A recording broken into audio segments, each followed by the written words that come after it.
Well, good morning. My name is Jude Kelly. I'm the Artistic Director of the Southbank Centre, and I'm grieved that I'm not with you this weekend. I would be, and I will be the following weekend, but today, although I'm here virtually, I'm actually in Salvador, in Brazil, where we're working with a lot of young people putting on a festival that brings together all their imagination and our imagination and helps them think through what life could be like there. It's a fantastic project, and it's one example of the many things that we do that are about mobilising people and helping people think about how they can change their lives, which of course changes our lives too, because we're all part of this same idea of making the world better. And that's what this weekend is about too. This weekend is about what is activism and how do you use activism for social purpose, and how do you use the arts specifically and artists and thinkers, because the arts are not just about the expression directly of who we are now, they're also about the hope and idealism and the practical possibility of change that unites us when we're thinking about the future. Now, this weekend there's many different talks and debates by artists and thinkers, philosophers and activists, some of whom have literally put their life on the line to make change. Probably few of you will have been in that situation. It's not something one wishes for in your life, but if you are there, then you need the support and the stamina of everybody else around you, willing you forward and wanting human rights to be something which is something that we all share. So this weekend, you'll be choosing different things to go and see. Use the opportunity to meet strangers because everybody has fantastic stories to tell. You'll notice there's a lot of women on the panels and on the stories, and that's not an accident. There are extraordinary women and girls all over the world at the moment tackling something which is critical. Probably for me, the top of the tree, along with looking at the planet, is why do we still have gender inequality? What are the causes for it? Is it misogyny? Is it casual sexism? Is it habit? Is it just lack of imagination? Whatever it is, it's a very real issue for men, boys, women and girls, and that's one of the things that we hope we'll talk about this weekend. We started a festival called WOW, Women of the World, 3 years ago, exactly to say, look at the celebration we can have of all the things that are happening, that have happened for women and girls, and then why are these gaps still there? Why are these horrendous issues in the Congo or in India, in the Middle East, why are they still the case? And are we doing enough? If we're not living out in those circumstances, are we doing enough to help join forces and make change? There are other things that will get discussed. I hope you have a good time. I'll see you next weekend, because keep going, keep following on. This story of activism goes into the future next weekend. But finally to say, Yoko Ono herself, she's a wonderful spirit. She's a great force for change, and she doesn't do anything in a conventional way. She's an absolute maverick, but that doesn't mean to say that her idealism doesn't have a practical bent, because it does. So talk about change, and then let's make some change as well. Hello, real human being. My name's Jane Bees. I'm the head of contemporary music here at Southbank and the director of Meltdown Festival. So just wanted to say a quick thank you for coming and for being curious and coming to our Activism Weekend. We've got a very, very special session now. As you'll see from your sheets, there are sort of various different choices you can make this afternoon. But this is a very, very important discussion to us. When we started working with Yoko 18 months ago, we always wanted this to be more than a music festival. We wanted it to be a festival of ideas. And obviously that's in parallel with all the work she's done throughout her life. So I'm just going to introduce to you the two chairs of our panel today, which is our Labour Shadow Minister for Human Rights, Kerry McCarthy, and musician and journalist Robb. And they're just going to talk for about 5-10 minutes, and then we're going to introduce some more guests. So Kerry and John.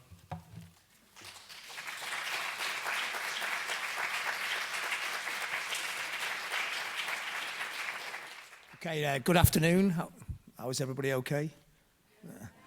All right, so Kerry, so we'll just talk about 10 minutes and how Kerry got involved in the Pussy Riot thing. So where did you first hear about the Pussy Riot story, and how did you get involved in it, Kerry? Well, I had a long-standing interest in all things Russian. I did Russian and politics at university a long time ago. And I heard about the trial from your website, Louder Than War. Yeah, it's a weird question. But yeah, I sort of read about there. But it was actually really difficult to get people politically to take it serious. So they were arrested, I think, the event in the church happened end of February. They were arrested a few days later. And those months that led up to the trial at the end of July, it was really difficult to get anyone to take it seriously because people just thought, well, you know, this is quite a, you know, people wearing silly clothes, doing silly performance in a church, you know, the whole sort of punk nature of it just meant, I was always, because I'm a shadow foreign minister, I'm not allowed to spontaneously ask things about foreign affairs in the House of Commons, and I don't actually cover Russia, but I've got this wider ranging human rights brief. So I was always trying to get these other Labour MPs to ask the minister about Pussy Riot, and they were, you know, they felt embarrassed saying Pussy Riot in Parliament, but also they'd sort of vaguely heard of it but didn't think it was serious. And then I went out for the last few days of the trial. I was actually got an email from New York from somebody saying it would be really great if a British politician could go out, and it was a bit of a spur-of-the-moment thing that I decided to jump on a plane and go out there. And it really just all sort of blew up once the trial took place, and there was a sort of coverage of them sitting in that glass cage in the courtroom. And then people realised that actually it was far more significant than they originally feared. It sort of raised huge issues about, you know, about the way Putin reacts to criticism of his regime, about the relationship between the government and the church in Russia, about feminism, because, you know, there was definitely that undercurrent that they were treated a certain way because they were young women. And I think, you know, sort of, which we'll probably discuss with them, is sort of about the nature of political protest, and do you achieve more by doing these almost situationist type stunts as opposed to working through the normal political channels or marching with your placards and that. So I think now, yeah, obviously a lot more people are aware of it and realise how serious it was. So when you were at the trial, what did it feel like, the trial? Did it feel like a bit of a show trial, or did it feel like it's not a very conventional trial, is it? No, and it was in a weird little 70s courtroom, you know, a tiny little room really. There were only 3 rows of people that were able to watch, but it was very strange in terms of, on the one hand, the 3 women were given lots of opportunities to speak, and that's why you've got those amazing speeches that they did at the end of the trial, which I think are going to be studied and learned and recited for, you know, decades to come. But on the other hand, their lawyers weren't allowed to bring their own witnesses. They weren't allowed to cross-examine the prosecution witnesses. There were some very strange things said by the prosecution lawyers, like one of them said that feminism was a mortal sin. And the judge was just so clearly, incredibly, you know, on the side of the prosecution. You know, she wouldn't even look at the women when they were talking, and then when the prosecution lawyers were talking, she was paying rapt attention. So it was very clearly one-sided. I mean, you've been to Russia a lot of times over the last 30 years. Is there a sense of a society that's changed? Or is it, I mean, it's obviously changed a lot, but it's changed in lots of different directions, hasn't it? Yeah, I mean, it's changed. I first went there as a student in '84, which was at the end of the communist era, and then I was there during Gorbachev's time, during Yeltsin's time. And it's a very difficult country to get your head around. You know, there is something slightly surreal about it. It's almost like, the Russian novels where you have this almost sort of surreal element to them. It is actually like that in real life. And I mean, we shouldn't, Putin is generally pretty popular with his with the mainstream voters. So, Pussy Riot are very much on the margin. It'd be wrong to sort of think that they're in the vanguard of a huge popular uprising. But there is real, what's happening, I think, in the last, well, even in the last few months, there's just some very worrying signs of not just a crackdown on protesters, but things like the new laws, the sort of anti-gay laws. There's just been a law that's been brought in that makes it an offence to promote homosexuality. And one of the strange things as well, and actually, for a country that was communist for so long, where the Orthodox Church was very much, it was kind of tolerated so long as it very much kept its head down. It's amazing how religious a lot of people in Russia are, that religious survived, and it's quite, that's obviously one of the elements in the Pussy Riot case. Well, yeah, definitely, because doing the event in the church, I mean, that was really like scratching a very raw nerve. Yeah, I mean, quite deliberately, I would think, as well. Yeah, and the charge that they were brought up on was hooliganism motivated by religious hatred. And they would very much say that their act was political. It was a political protest, and it was partly about the links between Putin and the fact that the church weren't standing up to Putin, but they were in cahoots with him. And the church that they chose to protest in, it's huge, but it's actually quite I think it was bombed at one point, so it's quite new. And there's something very clinical and cold about it. It's got lots of underground shops, restaurants where the top people from the church meet with the oligarchs and with the politicians. There's even a car wash underneath it. So when you go around it, I mean, I've been to some amazing Russian churches where they've got a real spiritual feel about them, and there's a lot of very devout old women mostly praying. This is more like a sort of tourist attraction. There's a lot of gold, it's very shiny. It doesn't feel like a sacred place. So they chose it because of its political significance. And the problem with the trial is they weren't allowed to talk about the politics. It was all about, this was anti-religion. And the title of the punk prayer that they performed translates as something like Virgin Mary chased Putin out. And it was actually said by the prosecution lawyers during the trial that it can't have been political because no politicians were mentioned during the song. And actually, it's called, it mentions Putin in the title. So that's what the only thing that the trial hinged on really was whether it was anti-religious and offensive to religious morality. And they they're allowed to bring these so-called victims forward. And it was people that had either witnessed the performance, which lasted, I think it was 40 seconds, something like that.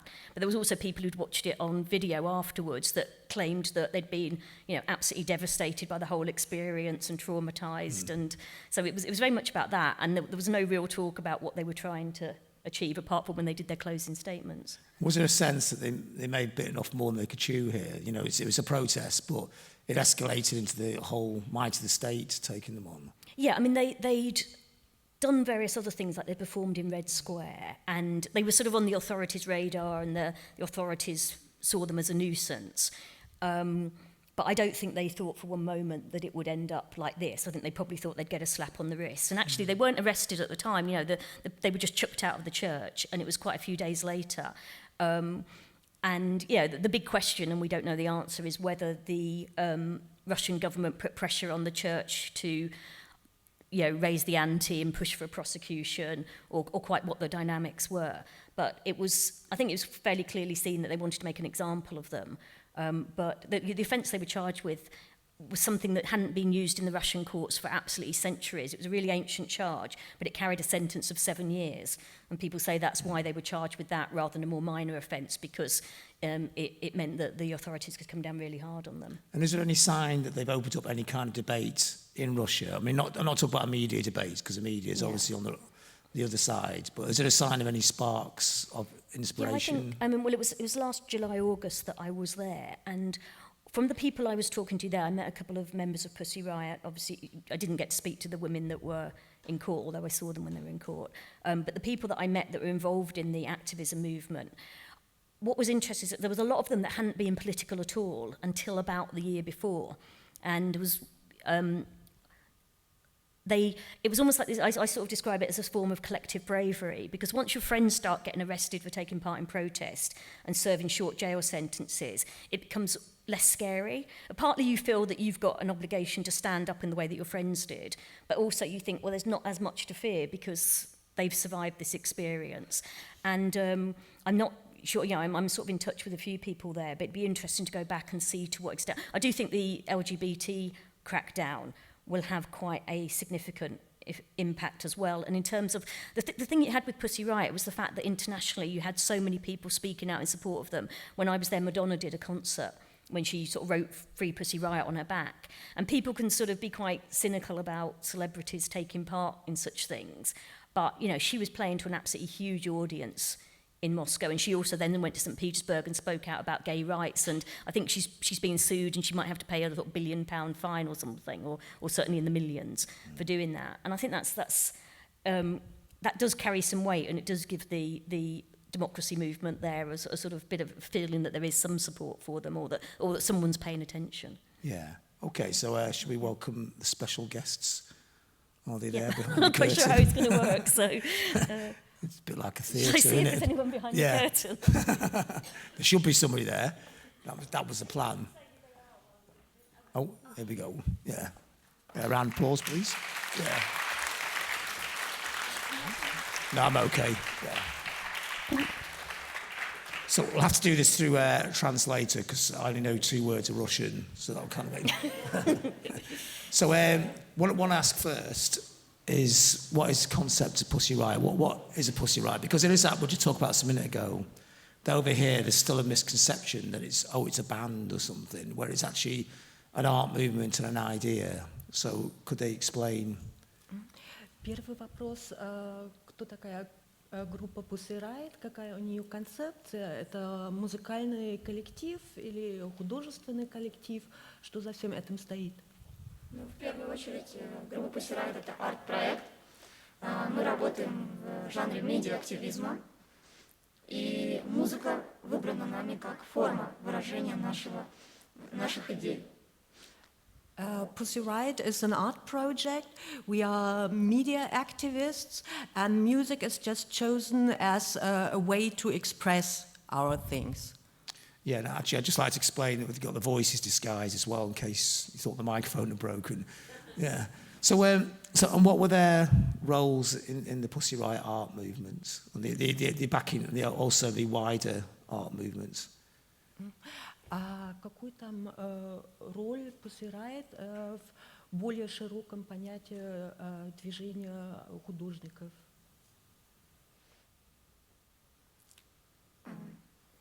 Но вопрос странный, да. They don't understand the question. They're saying, oh, right. Or do they not want to say? Yes, it's just the content together with other artists for the Pussy Riot movement, as we got it. Yeah. Yes, sort of what sort of thing did Pussy Riot get up to, I suppose? Well, I was actually interested in what their roles were first. Okay.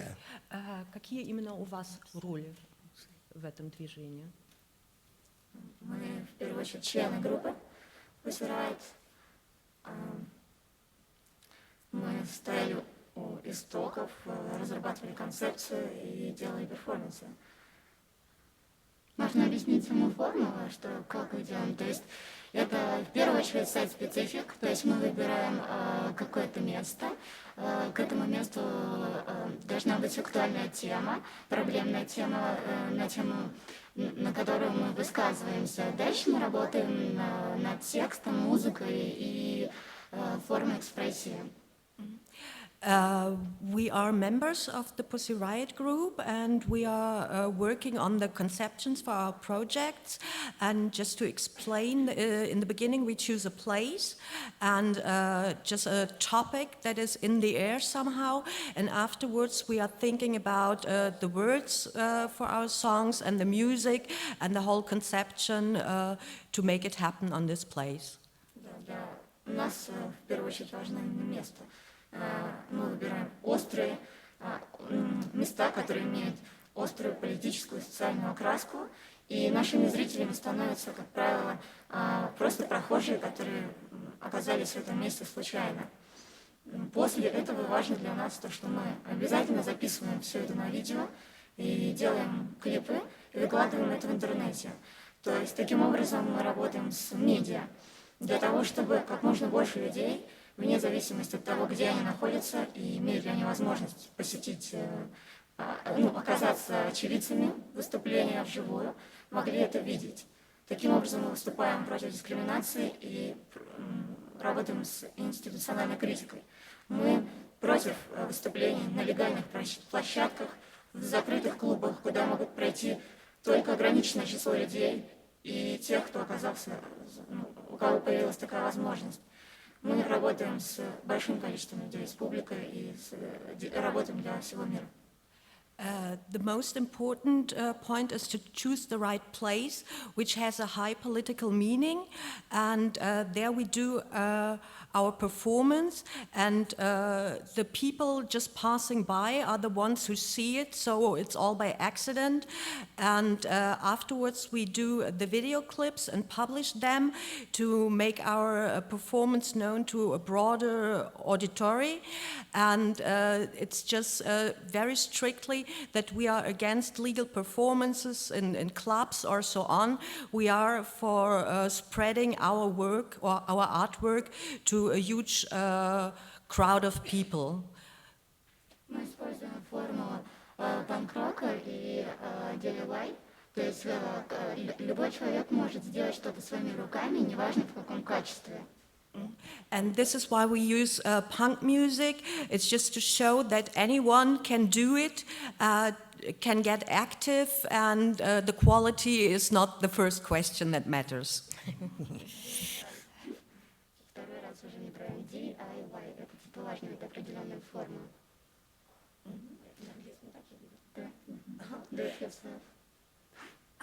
DIY, that means do it yourself, though this is one very important point to them. The most important. Своим примером мы хотим показать то, что каждый человек, вне зависимости от его социального положения, финансового положения, статуса в обществе, может каким-либо образом влиять на ситуацию в своей стране, во всем мире. То есть каждый, кто хочет, кто имеет какие-то идеи и хочет высказаться на эту тему, может это сделать. И он может быть услышан. Да, важна именно политическая активность, что нужно высказываться. We want to show with our example that everyone has the possibility to get active, and it doesn't depend on the money or the social position someone has. Everyone has the possibility to be heard, and the most important point is to be politically active. И кроме того, важной частью нашей работы является, кроме акций, перформансов и музыки и публикации клипов в интернете, мы также ведем различные блоги в социальных сетях. Это важная часть нашего проекта. То есть таким образом мы обязательно описываем наши акции, публикуем тексты об этом и ведем общение с зрителями через комментарии. То есть в нашем проекте присутствует интерактивность. And besides the music and the video clips which we publish, we have different blogs on the internet where we publish our texts about our actions and where we also get responses from different people. So it's an interactive part to start communication with others. So, do they think that arts activism is the best route for getting the message over to people? And not, instead of using a more traditional kind of political route. Вы считаете, что художественный активизм лучший путь дать как бы свой посыл, свой месседж, потому что с другой стороны есть такая опасность, как 7 лет в тюрьме? Конечно, мы считаем, что это лучший путь. Если вы думали, что есть другой путь, мы бы выбрали его. Of course, we think this is the best way. If we would have find a better one, we would have chosen this. And is it actually having any impact on the people? I mean, obviously in the West it's had an impact, but in Russia, is it having an impact with people? А было влияние на людей, не только на Западе, а именно в России? Влияли ли ваши акции? Ну, конечно, влияние в России тем более, то есть на людей, и вне зависимости от их реакции, негативной или позитивной, это влияние есть. Для нас было очень важно в России вызвать дискуссию на определенные темы. У нас было у нас есть 5 клипов, которые мы выпустили, мы проводили много акций, много выступлений в различных местах, и важной была целью именно поднять вот эту вот волну дискуссии, поднять активность людей в нашей стране, что, в принципе, получилось. Of course, it has an impact, and whether the reaction is good or bad doesn't matter. Our main purpose was to start a discussion, and this happened. So, in this point, we succeeded. And is that discussion still continuing now, or is it just after the trial? During the trial, everyone was talking about it. And is it now just being pushed to the side, or is that discussion, that debate still continuing in Russian society? Эта дискуссия в России все еще продолжается, или была только дискуссия во время суда, и после этого все прекратилось? Сейчас еще обсуждают ваши акции? У нас есть сложная ситуация со средствами массовой информации в стране. Любая положительная информация о группе, то важное, что мы делаем, например, появление в Европарламенте или в Вашингтоне, замалчивается. Эта информация не уходит на территории Российской Федерации. Она То, что появляется, это либо ангажированно, либо вырвано из контекста любая негативная информация, либо просто замалчивание что-либо о группе. The situation with the mass media in Russia is quite difficult because every positive information about our group is not published. For example, now our appearance in the European Parliament or in Washington, no one in Russia wrote about it, and all that is written is in a bad content, or it's just some pieces that don't give the whole picture of the group and their aims. В принципе, дискуссия сейчас продолжается. Другой вопрос, что она переходит из заголовков официальных медиа, центральных каналов в блогосферу, и дискуссия продолжается между активистами и людьми, которые не работают с ней. The discussion in Russia about our work still goes on. The only difference might be that now from official media it has switched to blogs, to internet activists who are discussing our issues. And since the trial, has it got far more difficult to do the events, you know, the arts kind of pieces? I mean, obviously they couldn't go into a church now and do the same thing. So is it more underground, more on the internet since the trial? А после суда там были какие-то акции, какие-то варианты, или это больше все в подполье ушло? Дело в том, что после суда, который приговорил наших 3 участниц к 2 годам лишения свободы в колонии общего режима, было еще несколько судов, которые касались непосредственно произведения нашей группы. То есть осенью после судов был подан иск на наш клип «Богородица, Путина, прогони» депутаты Государственной Думы с просьбой признать его экстремистским. И в процессе судов экстремистскими были признаны 4 наших клипа и все материалы группы, и наш блог в iJournal, и тексты песен, тексты, которые мы публиковали там. Соответственно, деятельность группы сейчас признана экстремистской, и до такой степени, что даже когда СМИ, медиа используют, цитируют что-либо из наших текстов, произведений, это закрывается, и они наказываются штрафами.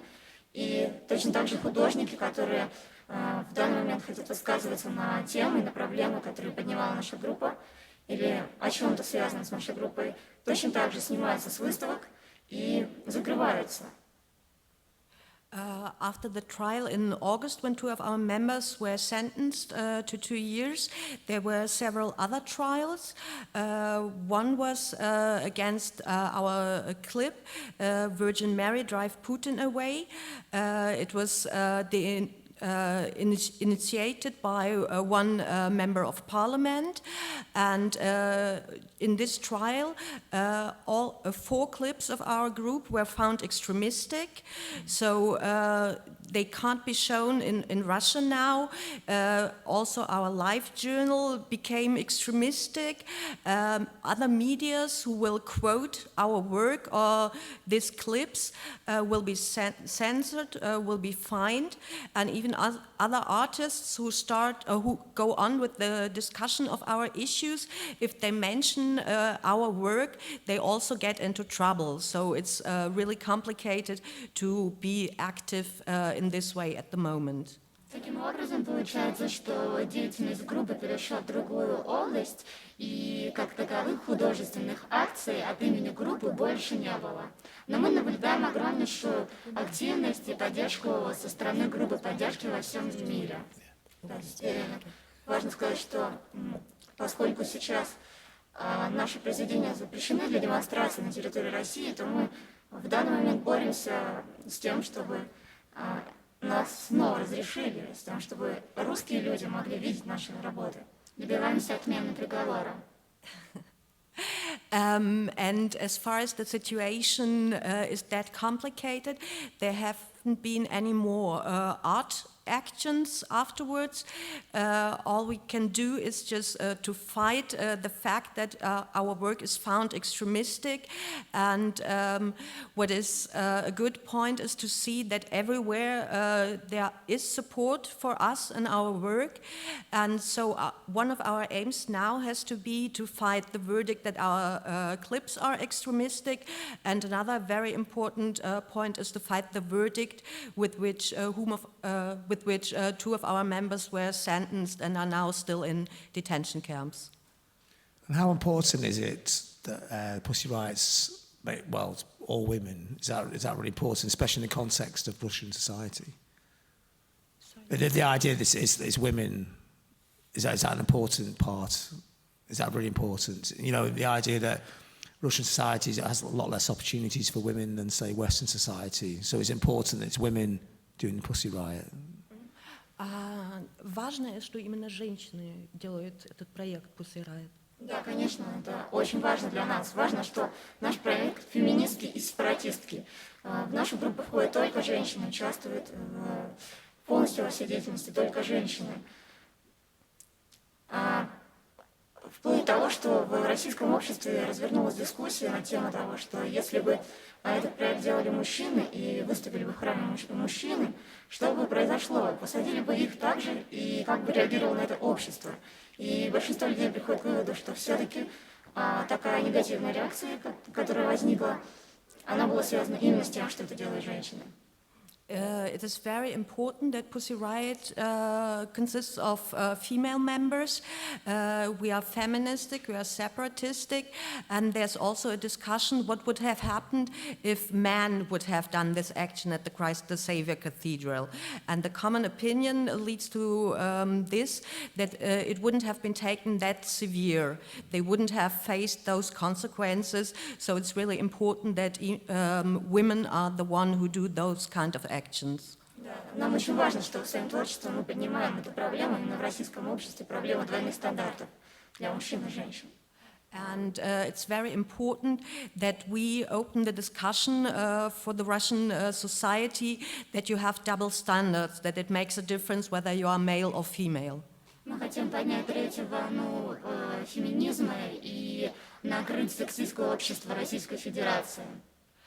We want to start the third wave of feminism in Russia, and we want to make this very clear to the Russian society and to cover this problem. So when they say the third wave of feminism in Russian society, what do they mean by that? А если вы говорите о третьей волне, что вы там именно имеете в виду под этим? Мы имеем в виду, под третьей волной мы понимаем определенная стадия развития общества, когда гендер человека, его гендерная идентичность не имеет значения для его личности. То есть мир не полярен, он не делится на мужчин и женщин, так, как это представлялось в других теориях. То есть мир намного разнообразнее, и каждый человек, он должен сам выбирать свою идентичность, и он не должен чувствовать никакого дискриминации, ущемления, зависимости от своей гендерной идентичности. When we are talking about the third wave of feminism, to us it has the direction that gender doesn't play a role anymore, that there aren't just those two parts, male and female, but that the identity of a person doesn't depend whether he's male or female. So just to open this field to make clear that everyone has the possibility to choose himself, how he defines him or herself, and his or her identity. And how are they going to achieve that? Is it with this continuing this campaign, or is it just basically continuing the debate? Это направлено, чтобы там всю вашу деятельность продолжать, или это направлено на изменение основы? В первую очередь, наша цель – это изменение основы, изменение сознания общества. Эволюция сознания достигла того уровня, чтобы не закрывать себя в каких-то определенных рамках. It's just the base. Our aim is to change society and to make clear that there are no borders for self-defining. And are they optimistic about the future of this? И вы оптимистично на это смотрите, что это реально? Да, конечно, мы оптимисты. Of course, we are optimistic. Yeah.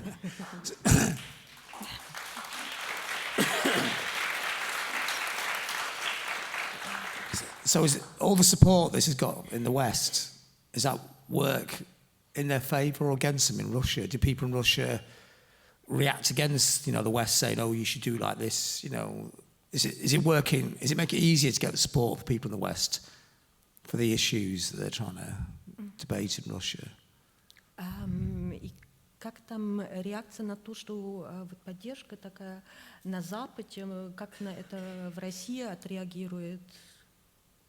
Очень странная ситуация. Есть совершенно разные мнения. Кто-то говорит, что мы, например, американские агенты, кто-то говорит, что мы кремлевские.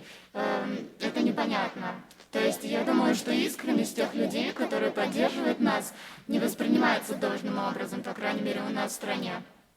It's a very strange situation because some say we are American agents or spies, others think us to be agents of the Kremlin, so it's all very confusing, and the only thing that is clear is that those of our supporters are just really honest and no one seems to understand this properly.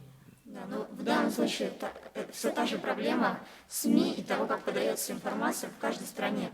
То есть есть такая тенденция, и не только в России, в принципе, во всем мире, когда СМИ, официальные СМИ, подают информацию так, как выгодно для властей в данной стране. Активность своей страны, обычно активность оппозиционная, антиправительственная, обычно критикуется, а активность при этом такая же точно оппозиционная в других странах преподносится как нечто потрясающее. И, соответственно, люди, которые живут в стране и смотрят именно, поглощают эту информацию, относятся соответствующим образом.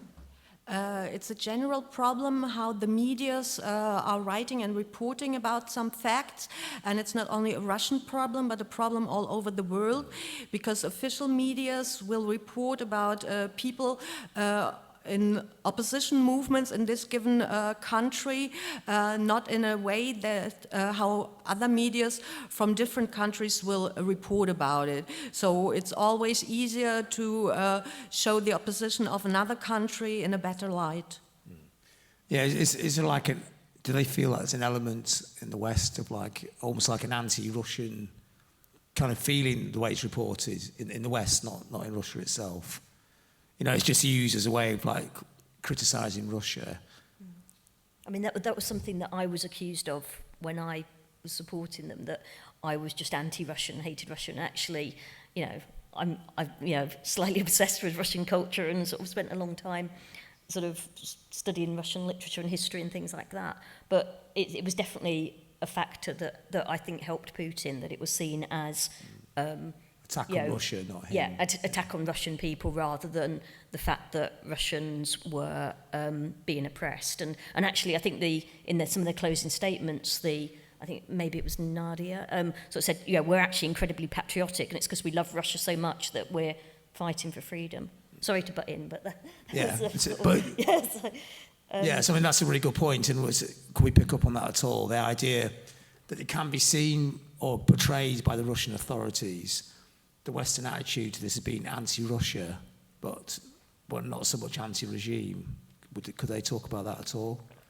The idea in the West and the media that the Russians could say, oh, it's just the West having another go, an attempt to criticise Russia as an anti-Russian thing.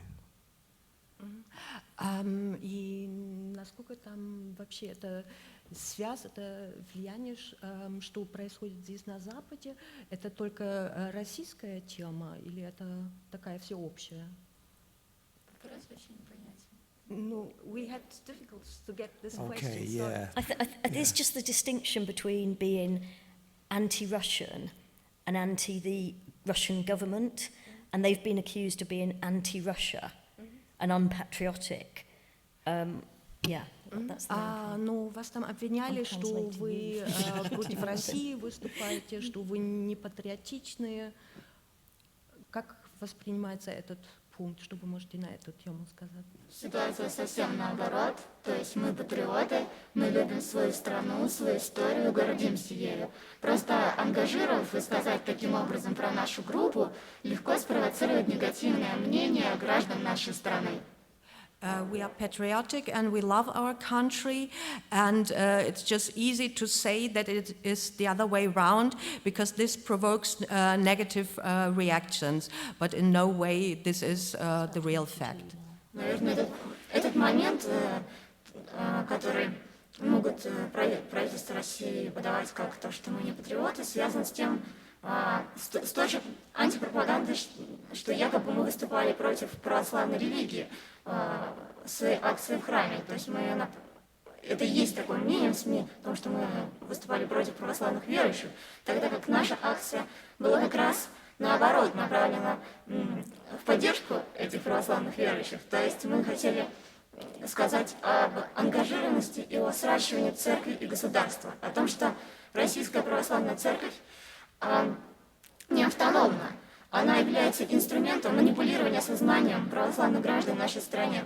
Мы хотели сказать о том, что православные граждане имеют точно такие же права, как и другие верующие или атеисты в нашей стране. Они имеют право свободного выбора, они имеют гражданские права, и они способны на выборах президента Российской Федерации принимать самостоятельные решения. Поскольку перед нашей акцией было выступление патриарха всей России Кирилла, который призвал всех, то есть он выступил со словами, что если вы истинно православный верующий, вы должны голосовать за Путина. Соответственно, мы высказались на эту тему таким образом. Offending us for being not patriotic is just similar to the problem that it was often said our action was meant to offend religious believers or Orthodox people, which was in no case what we intended. The action was aimed to show that also Orthodox people have rights to choose their political views, because before this action, Patriarch Kirill made a public statement that if you are a true Orthodox believer, you have to vote for Putin. So it was just an answer to this and to give back the power to the Orthodox believers that they are citizens as everyone else, whether from another religion or atheistic. They are all in a position that they can choose their own political views and decide themselves for whom they want to vote. Наверное, еще важно сказать, что не все русское православное сообщество воспринимает эту акцию негативно. У нас есть очень много друзей православных, верующих, которые говорят нам большое спасибо за эту акцию, за то, что мы подняли эту проблему ангажированности и продажности Русской Православной Церкви, о том, что мы начали об этом говорить. И многие люди понимают, что мы хотели сказать. Все-таки люди мыслящие, да, они понимают, в чем дело. And it's important to say that there are also Orthodox believers who are grateful for our actions, who are our friends, who expressed how important it was to them that we mentioned the problem that the connection between the Russian state and the Orthodox Church has grown too intense, and that we started the discussion about this problem in our society. So people who are willing to think, they understand what the aim of this action was.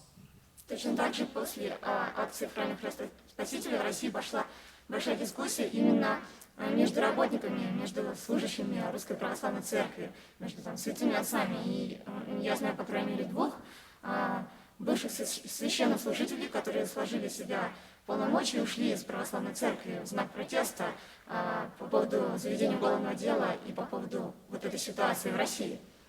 And there also started a discussion between people working for the Russian Orthodox Church. I know at least 2 priests who quit their job, and so it's also important that this discussion inside the church was started. Is Pussy Riot, is it a collective or is it individual actions inside a collective? I mean, can it be anybody? Obviously anybody could be Pussy Riot, it's kind of the slogan. But can people just do separate actions within the idea of it? Pussy Riot — это индивидуальные или коллективные, ну там, в принципе, же любой может стать Pussy Riot, но насколько это важно, вот эта индивидуальная составляющая? В первую очередь, естественно, мы коллектив, мы группа, и все наши произведения, они делаются коллективно. У нас, это очень важно для нас, у нас горизонтальная структура, в группе нет лидеров, каждый член группы равноценен, равноправен. Сама группа открыта, любой человек может стать членом группы. Да, важно, что любой может стать, любой, кто поддерживает нашу идеологию, кто согласен с нашей концепцией и имеет ту же позицию, тоже активную позицию, что и мы. Pussy Riot is a group, and this is very important. All members have equal rights. There are no leaders, no hierarchy, and so the only important point is that the one who wants to work with others, who wants to become a member, shares our ideology. Okay. Я еще хотела добавить, что весь этот разговор, он не только о том, что про что это группа, это целое течение, и мы были бы только рады, если люди стали более политически активными, стали высказываться и пользоваться нашей символикой в виде балаклава. And I want to add that it's not just a question whether we are a group or not, it should be a movement, and it would be good if as many people as possible could join this movement just to make it big and huge. Okay, so we'll take a couple of questions from the floor.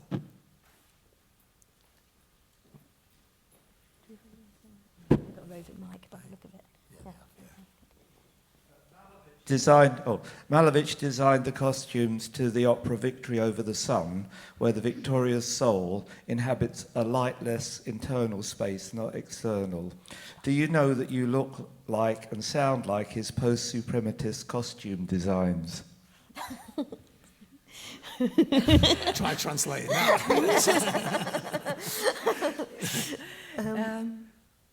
Did you get?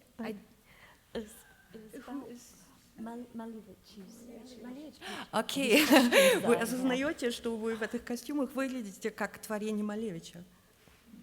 Это интересно, то, что когда мы придумывали образ, мы не думали о Малевиче, но после уже того, как, естественно, мы отсматривали наше первое выступление, мы увидели эту параллель. Возможно, что действительно подсознательно мы испытывали какое-то его влияние. Да, для нас это честь быть произведением искусства Малевича. This is really interesting because when we thought about our costumes, about our look, we didn't think about Malevich. And afterwards, when we saw our own clips, we had a similar impression. And it's just interesting how this happened. Maybe unconsciously, it was somewhere the connection there. But to be somehow connected to the work of Malevich is a great honor. The back.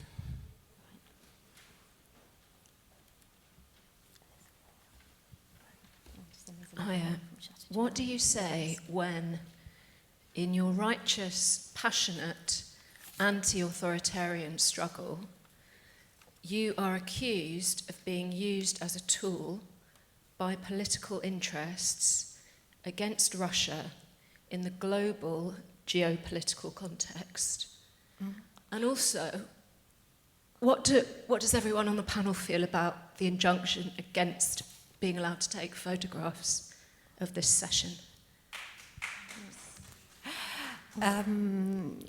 Как это для вас, который так честно и горячо и искренне борется с явлениями в России, какое от этого ощущение, что вас обвиняют в том, что вы просто, через вас какие-то внешние силы пытаются повлиять на Россию, что вы там только средства для кого-то? И второй вопрос, как вы к тому относитесь, что здесь запрещено делать фотографии в этом зале во время вашего выступления? Удивительно, что всегда пытаются найти кого-то, кто за нами стоит. Мы самостоятельно мыслящая группа, и никто не манипулирует нами. It's very interesting that there are always attempts to find someone or a person who is standing behind us and just producing us in some way. Of course, we are people who are able to make their own decisions and to act on their own. Конечно, мы не чувствуем себя инструментом в чьих-либо руках, но, естественно, мы видим попытки представить это таким образом. И воспринимаем это как, в принципе, естественную реакцию сексистского мира на нашу деятельность, которая была достаточно ожидаема. And of course we know that some think that we are used for having an impact on Russia from outside, and it's just the ordinary sexistic reaction on active women. Все подобные высказывания остаются на уровне сплетен, на время все расставит по своим местам. And that anyone might use us, it's just on the level of rumors, and time will show that there's no personal organization or whatever standing behind us. Women always get accused of being naive and puppets and used by other people with other agendas and not understanding it themselves. It's just a typical put down, I think. But if I can just say on the photos, the ban on photos, it's been our number one priority during this visit is to ensure the girls' safety, because this isn't just sort of playing at politics. We don't know how the Russian authorities would respond to the fact that they've spoken out in public, that they've identified with being part of the Pussy Riot collective. So that's why you've got the balaclavas. That's why they had the balaclavas when they performed in Russia. But the voice distortion and the ban on photos is, we just think, it'd be wrong of us to sort of, for the sake of being able to, I don't know, tweet that they're coming or to have pictures that we post on the website. It'd be a bit self-indulgent of us, I think, to do that when we'd actually be putting their safety at risk. So I think they've been very brave actually coming and speaking out, and it shows how dedicated they are to sort of trying to raise these issues and to fight for democracy in Russia. But we should do what we can to try and make sure that they don't suffer the consequences, because being in a penal colony like two of Pussy Riot still are, is a pretty grim place to be. Помимо того, что это вопрос безопасности и концепции группы, мы просто не хотим быть знаменитостями. Нам не нужны все эти фотографии и показуха. And except for the safety reasons, it's also important that we don't want to become stars or celebrities. So this is also another important point why we are covering our faces. Okay, got time for, I think, one more question.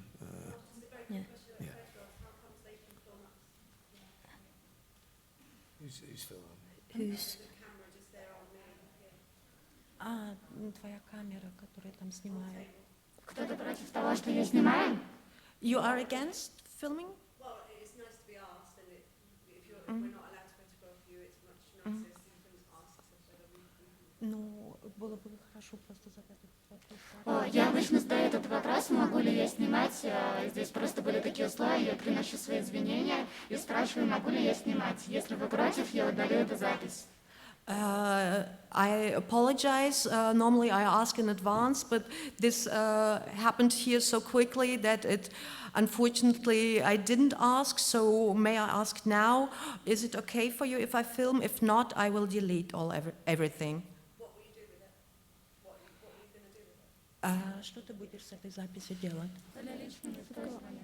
It's just for private use. Take a few more questions. people. Okay, there was someone at the back first. Yeah.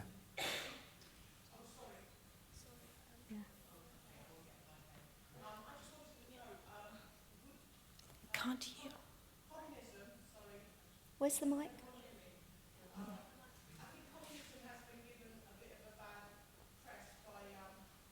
Kerry, as a former member of the Labour Party Young Socialist, I do not think Russia was a communist state. What does Pussy Riot think? Do they think the state which their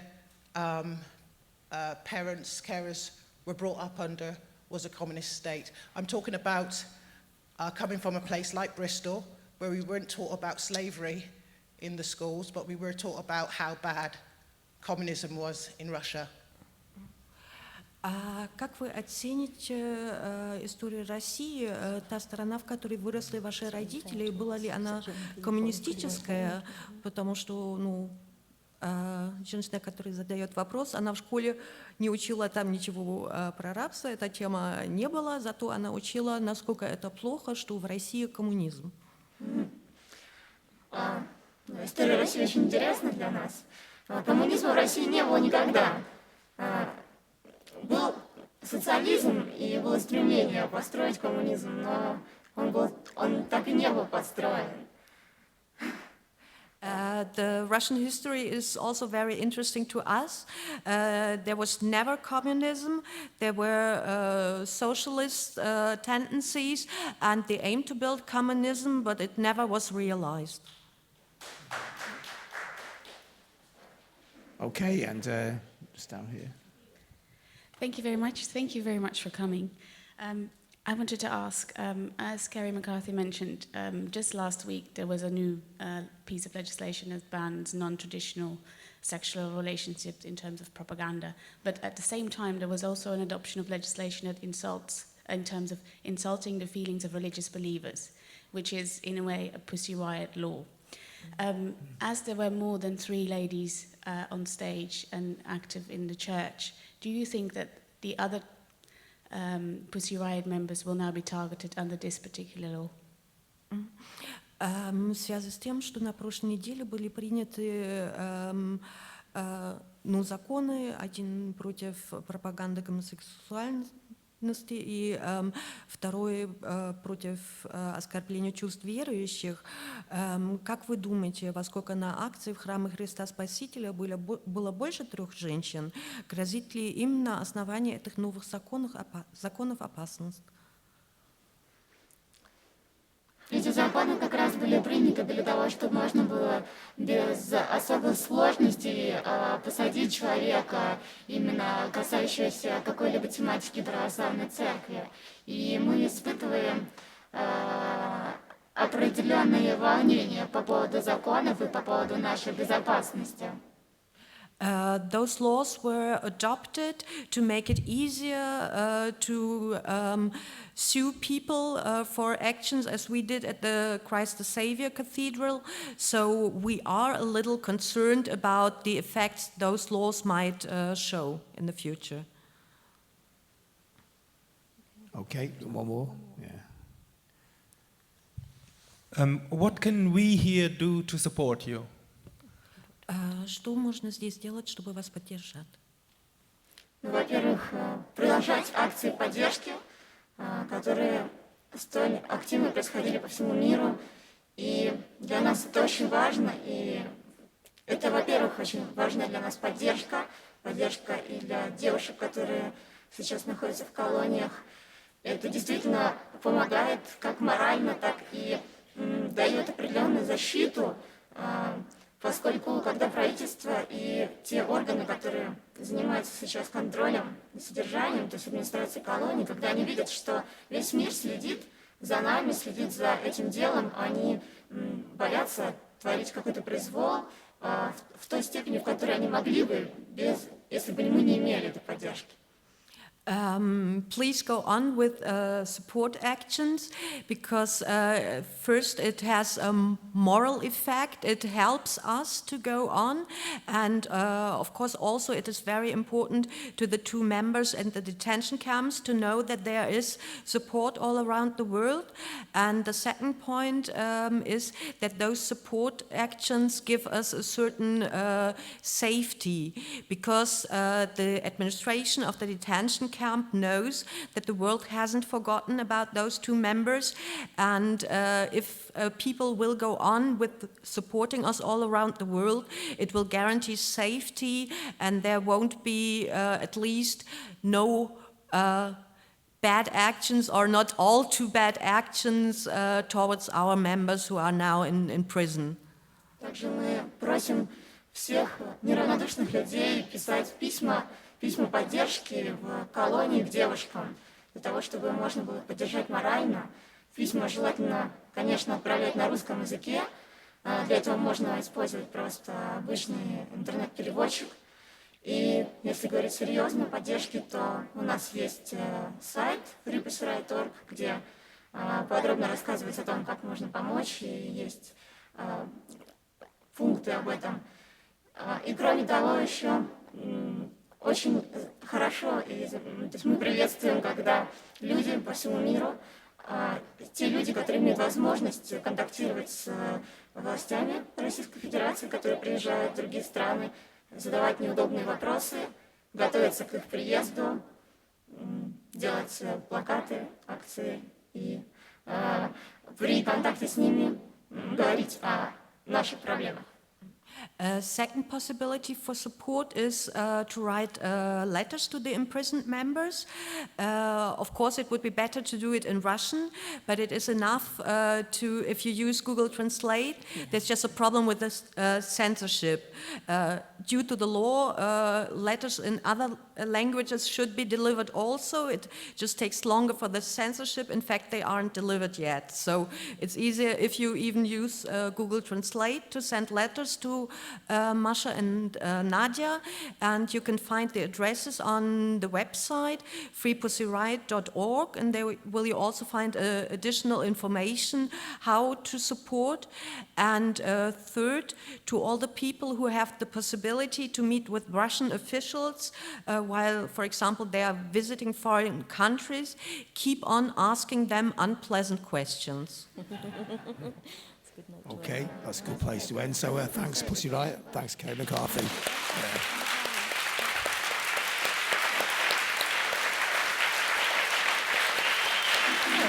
like it. Horror shows, I say.